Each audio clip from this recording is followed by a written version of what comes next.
The purpose of code 1 is to output the averages of the data. It allows the user to choose whether they want to find the mean or median. Over here are inputs: R for runs, H for hits, doubles, triples, BB is for walks, SO for strikeouts, and M is for the average. And when M is equal to 1, it finds the mean. When it's equal to 2, it finds the median. Over here, MATLAB is importing the data from Excel. Then when M is equal to 1, it's finding the mean. Our group first initialized each parameter.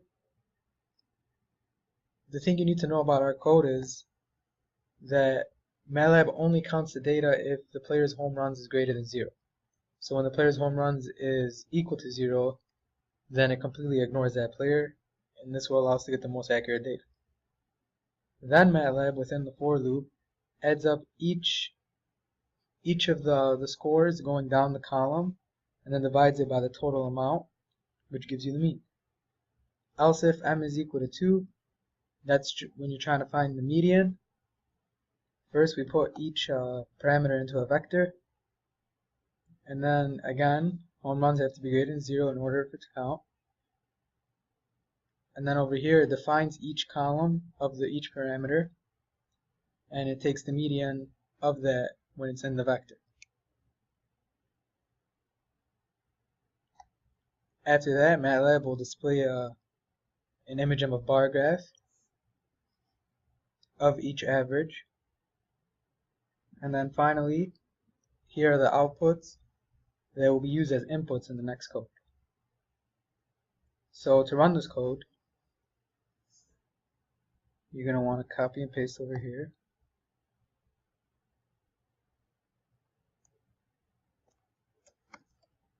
Put it into the command window. And then for the inputs, we got M. Let's say I want to find the mean, so I plug in 1. SO, let's say it's going to be, he has 3 strikeouts, 0 walks, 1 triple, 2 doubles, 4 hits, and 3 runs. And you want to keep each number low because it is baseball, it's not, and it is in the postseason. The stats aren't always very high in baseball, so you want to get it as accurate as you can. And then just enter it to run the code. So here in the command window are the outputs of the averages of each parameter, and you could also find them in the workspace. And then MATLAB displays a bar graph showing the averages of the scores of the players who hit a home run. And then these values will be compared in the next 2 codes to the inputs, which will determine the probability of success of a baseball player in the batting postseason. Alright, so from code 1, we have the mean or median as our inputs for code 2, as you can see right here, alongside the actual player scores right here. And as an output, we want to find out the probability that the player will hit a home run. Basically, what are his shots at making the actual home run. Starting off, we're going to set good equal to 1. And from there, we're going to have these basic if-else statements. Starting off with runs. So, in this case, if the player's value of runs is greater than the average number of runs, the value of good will increase by 1. In all other cases, good will remain the same. Now, the same exact concept is applied to all the other parameters up until the parameter triple. After that, the actual trend is different. Now, if a player has less walks than the average walks, the value of good will increase by 1. And in all other cases, the value of good remains the same. Same concept with strikeouts. If the player has less strikeouts than the average number of strikeouts, good increases by 1. In all other cases, good remains the same. And from there, we're now going to have this little equation. where A is equal to the value of good multiplied by 14. Now the reason for 14 is because, if you haven't noticed, with good equaling 1, the maximum number that good is able to equal is 7. And 7 times 14 is equal to 98. Rather than 7 times 13, which would be equal to 91, or 7 times 15, which is equal to 105. And we'd like to use an actual whole number for this parentheses purposes. And from there, b is going to be equal just to an percent sign, which we're able to actually use in this fprintf statement. Now, with this statement, we're basically going to tell the user the probability of hitting a home run is greater than this number as a percent, as shown right here. I stands for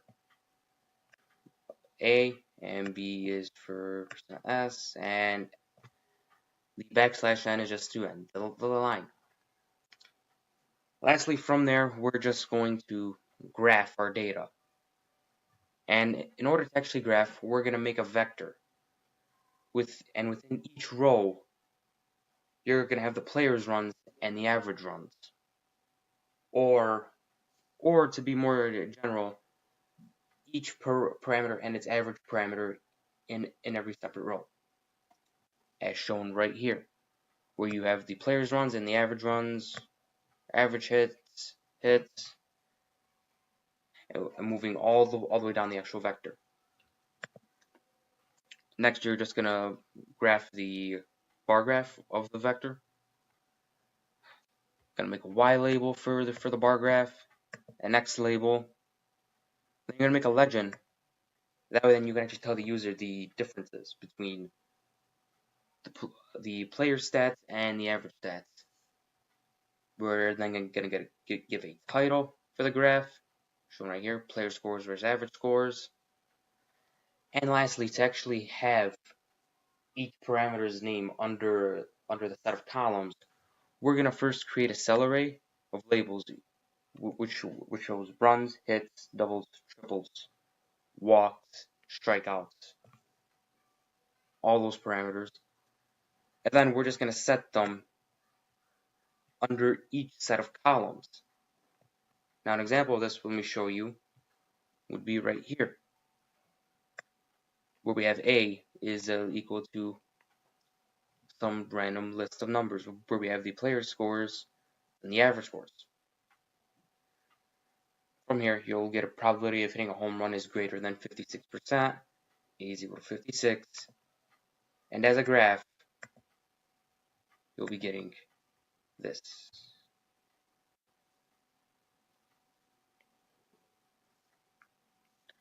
And as you can see, here's the player scores right here in blue, and in yellow, you'll have the average scores, which is all equal to 1.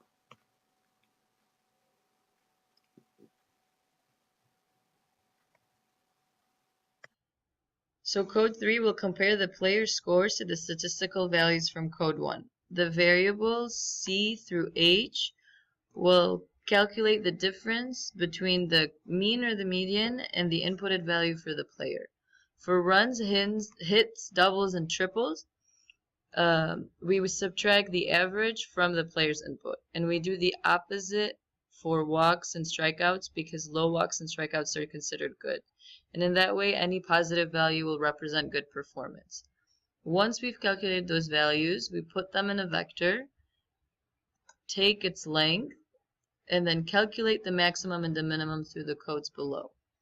Once we have our max and our min, we have a series of if statements that decide which statement to display to the user. Per se, if the player has all negative values for the differences, MATLAB will display players below average in all domains. And if the opposite case happens, if everything is in the positive range, it will display the players above average in all domains. We then have also incorporated a graph to have a visual representation of the data. And as unlike the other graphs, this one displays the difference, so it could also go in the negative values, and it will show us how well is he scoring according to the averages. And I've run a sample. This is just a sample run. I've inputted random values for all the inputs, but if you hit enter, it will display your message down here, players best at walks and players worst at runs. In the graph, it will show you how he's below average in runs, hits, doubles, and triples, and above average for walks and strikeouts.